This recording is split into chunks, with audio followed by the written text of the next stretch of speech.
yaklaşık 50.000 şehit verildi. Bunun yaklaşık 16.000'i çocuk, 100.000'de yaralı var. Ve her geçen saat bu sayılar artmaya devam ediyor. Yani biz burada şu an bu açıklamayı yaparken bile bu sayılar artmaya devam ediyor. Unutmayalım, Filistin basit bir toprak parçası değildir. Basın mensupları, değerli büyüklerim, sevgili kardeşlerim, Filistin meselesi sadece Arap sorunu da değildir. Necmettin Erbakan hocamızın dediği gibi Filistin meselesi siyasi, coğrafi bir mesele değil, imani bir meseledir. Daha ne kadar uyuyacaksınız ey İslam ümmeti, ey İslam devletleri, ey insanlık, uyanın artık, uyanın. Andımız ve aşkımızdır Kudüs, hafızamız, irademiz, itibarımızdır Gazze. Derdimiz, davamız, duamızdır Filistin. Ruhumuz ve rüyamızdır Aksa. Namusumuzdur, şerefimizdir Gazze.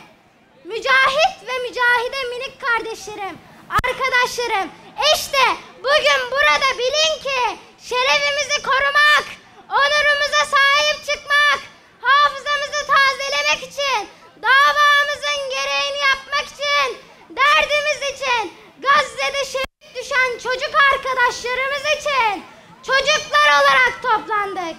Ama oyun oynamak için değil, oyunu bozmak için buradayız. Bizim ellerimiz kalem tutarken, kitap tutarken, PlayStation tutarken, Gazze'li çocukların elleri anne babasının parçalarını tutmasın diye, Gazze'li çocukların elleri olsun diye, Gazze'li çocuklara Türkiye'de destek olsun diye.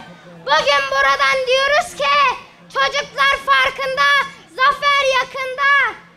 Katil İsrail'in koruyucusu Amerika'nın Türkiye'de bulunan üslerini istemiyoruz.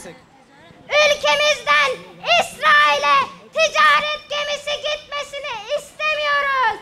Ülkemizde İsrail malları istemiyoruz. Ey büyüklerim, ey yöneticiler, biz ülke olarak bu vebale ortak olamayız. Orada yaşayanlar sizin çocuklarınız olsa elinizden geleni yapmaz mıydınız? Hesap yapar mıydınız çocuklar ölürken? Bakın, biz çocuklar bile haykırıyoruz. Çocuklar kıyamda, zafer yakında. Şimdi oyun zamanı. Bu oyunda alışveriş yaparken paralarımız hiçbir zaman zalimlere gitmeyecek. Bu oyunda ümmetin bütün çocukları Mescid-i Aksa'nın bahçesinde özgürce oynayacak. Bu oyunda oyun yok. Oyunu bozmak var. Şimdi biz çocuklar haykırıyoruz ve diyoruz ki biz oyuna değil, oyunu bozmaya geldik. Ekranlardan izleyen Arap ve İslam dünyasına savaşın kalbinden sesleniyorum. Gazze'deki İslam'ın çocuklarını savunmak için harekete geçmenizi beklemiyoruz.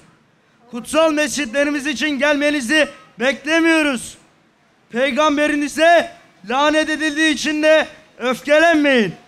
Onun kalbinde miraca ve semaya giden bu yol içinde gelmeyin. Bunları savunmanızı istemiyoruz. Hepsini kendimiz üstlendik. İslam dünyasının korkak liderleri Gazze'de ölenler için üzgün olduklarınızı söylüyorsunuz. Siz onlara üzülmeyin. Onlar şehit oldu. Siz kendi halinize üzülün.